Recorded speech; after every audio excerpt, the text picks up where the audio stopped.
directly from the healing stories of last week to a rather different place. Jesus left that place and came to his hometown. His disciples followed him. On the Sabbath, Jesus began to teach in the synagogue. Many who heard him were astounded. They said, "Where did this man get all this? What is the wisdom that has been given him? What deeds of power are being done by his hands? Is this not the carpenter, the son of Mary, the brother of James and Joseph and Judas and Simon? Are not his sisters here with us?" They took offense at him. Jesus said to them, "Prophets are not without honor, except in their hometown, and among their own kin, and in their own house." Jesus could do no great deed of power there, except that he laid his hands on a few sick people and cured them. He was amazed at their unbelief. Then he went about among the villages, teaching. He called the 12 and began to send them out, two by two, and gave them authority over unclean spirits. He ordered them to take nothing for their journey, except the staff. No bread, no bag, no money, but to wear sandals and not to put on even 2 tunics. He said to them, "Whenever you enter a house, stay there until you leave. If any place will not welcome you, and they refuse to hear you, as you leave, shake off the dust that is on your feet as a testimony against them." So they went out and proclaimed that all should repent. They cast out many demons and anointed with oil many who were sick and cured them.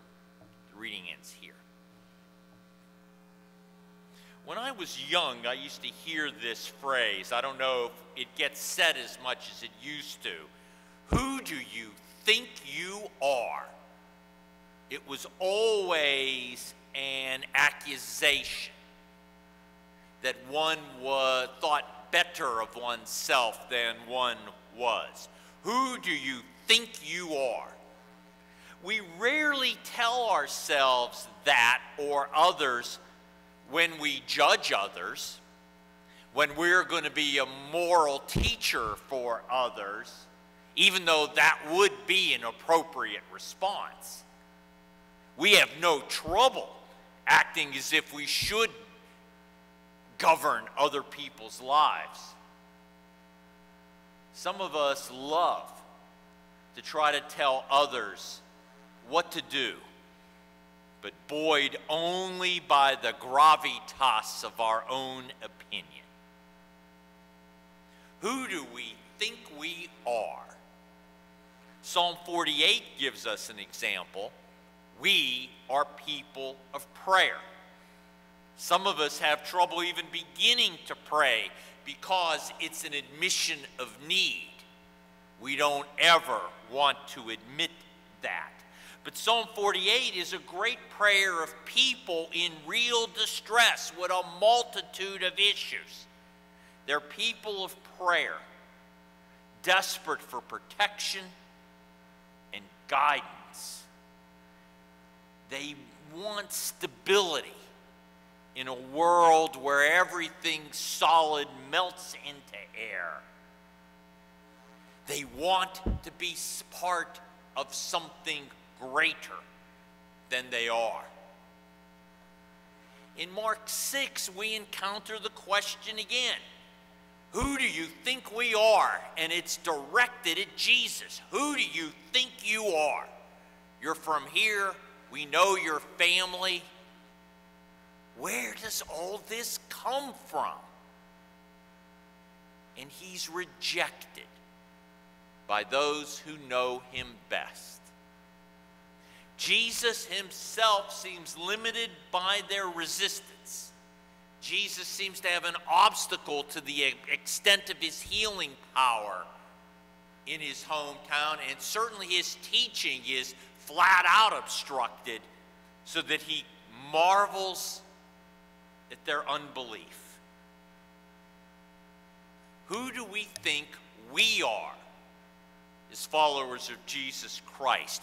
Where's the source of our resistance? Why our resistance to the words, the teaching, the power, the way of Jesus Christ? Notice that Jesus expects obstacle and resistance. He does not expect uniform acceptance. That's why when the disciples are sent with great power to heal, to cast out demons, even that's not going to be enough. They're going to run into resistance, and they're told to knock the dust off their feet. They won't even hold the dust on their feet from a town that will not accept them. But at the same token, by kicking the dust off their feet, they're not holding a grudge either. They're separating themselves from those who do not hear.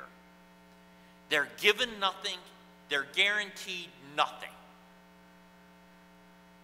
But in this abject emptiness, they bring healing words and healing deeds to those who receive them.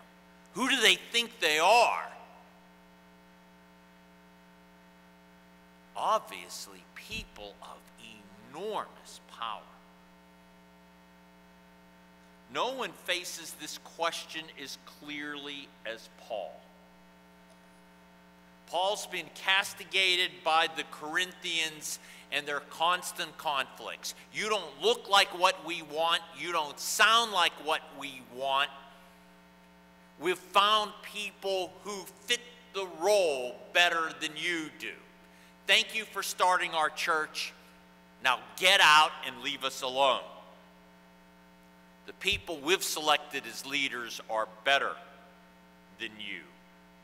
And what you get here is a rhetorical tour de force by Paul, where what we run from, he not only accepts, but exemplifies and lifts up. Does God work only through strength? No. The cross is proof that God can work through anything. And he works at this issue of the self and how we present ourselves as perhaps we can consider in speaking of ourselves in terms of the faith. Paul has been criticized, he's been wounded, and he's going to use that to his advantage. He starts out and says, your leaders are talking of spiritual heights. That's nothing compared to what I've been. I've had the ultimate mystical experience of being in the very presence of God. I've heard words that no mortal can bear to hear, let alone speak. I've seen things that no mortal should be able to see. But in this mystical experience, I have seen it. He speaks of spiritual heights, but he's learned more from spiritual depths. He's exemplified such strength, such power, but he's learned more as an agent of weakness and failure. Then and now, that's countercultural. I don't know if we've ever lived in a time in this country where we're so determined to claim unassailable power and reputation, not only nationally but in the world. And we've lived in a time of such glorification of the self. There's a new Pixar movie that those of you with grandchildren may have already seen called Inside Out. It's quite a remarkable idea. It goes inside the mind of an 11-year-old girl. And it says that in her there are 5 basic emotions: joy, disgust, fear, anger, and sadness.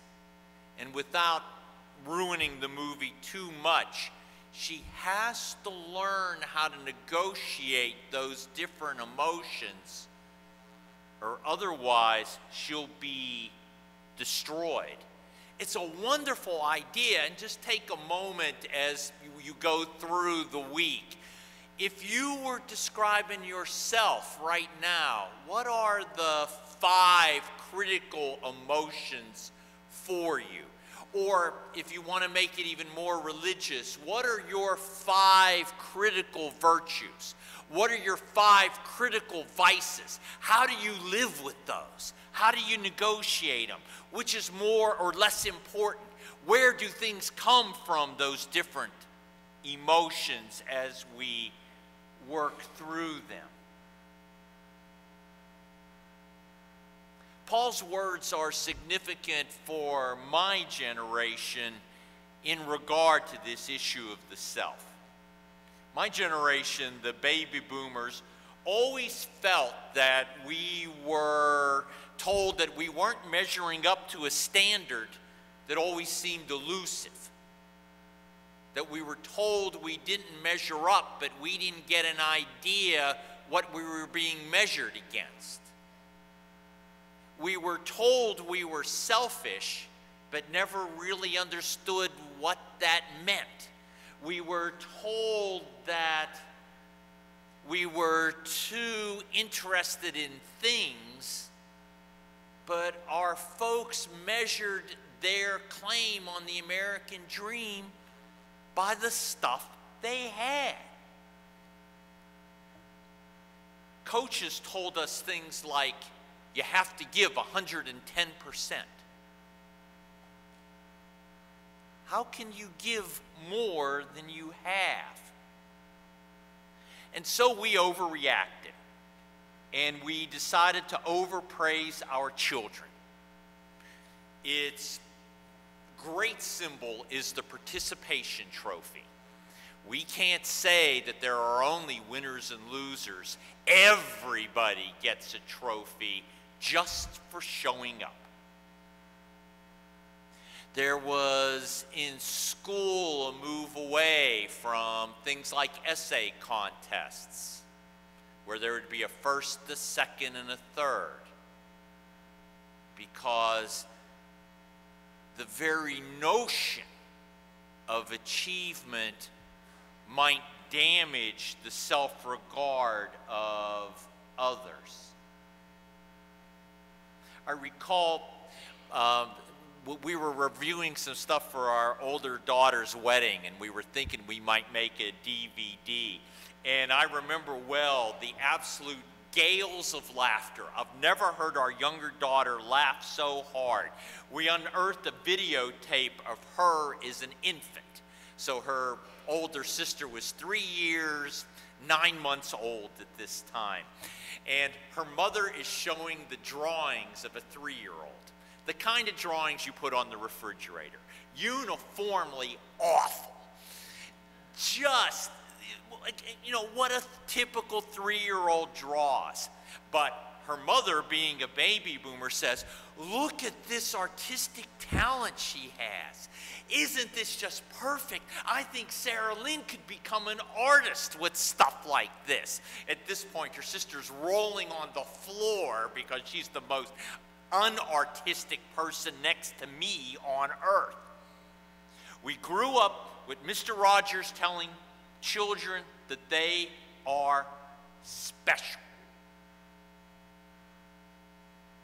But we distanced all that from achievement or even a sign of character. So determined were we to lift up damaged self-esteem that if we just told someone they were special enough, they would see themselves as that and then do special things.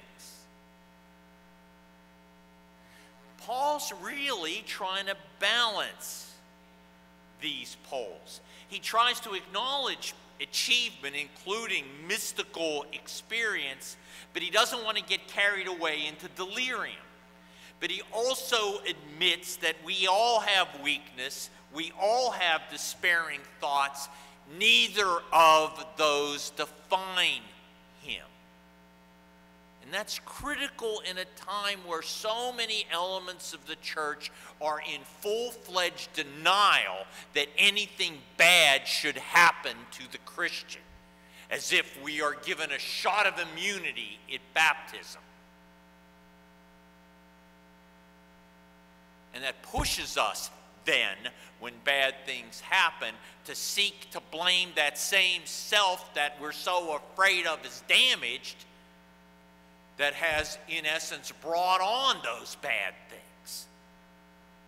How many times have you heard someone in a hospital room or a funeral home say things like, well, they gave up. They brought it on themselves. They drew the negativity into their lives.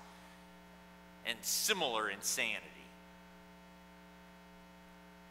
Paul realizes that neither achievement nor failure, not strength, not weakness, or a permanent figure of his makeup, but are always held in conscious tension. Our constant need to build ourselves up as a nation or individual really betrays a continued doubt about our self-worth. Self-promotion is really an elaborate form of bragging, or what Paul calls boasting. Paul knows that his relationship with God goes far beyond his success or his failure. It goes beyond his personal qualities, noble or ignoble. What Paul calls righteousness is the conviction that our relationship with God is already healed, already saved, through the ultimate act of weakness, the death on the cross, and the ultimate act of exaltation, the resurrection from the dead. One of the reasons worship is indispensable to us as selves is that we all need a potent reminder, even if it's just 1 hour a week, of the connection, the indissoluble connection that God makes with us, no matter how the week prior has gone. I don't know when or how Paul had his heavenly vision or visions, but I bet it emerged during prayer. I'll bet anything it was filled with images drawn from worship and his training in the scripture and the tradition. Who do we think we are? Christians. People made in the image and likeness of God.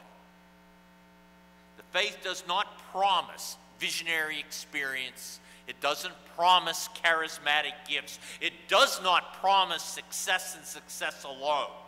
It does not promise we're rendered immune from troubles.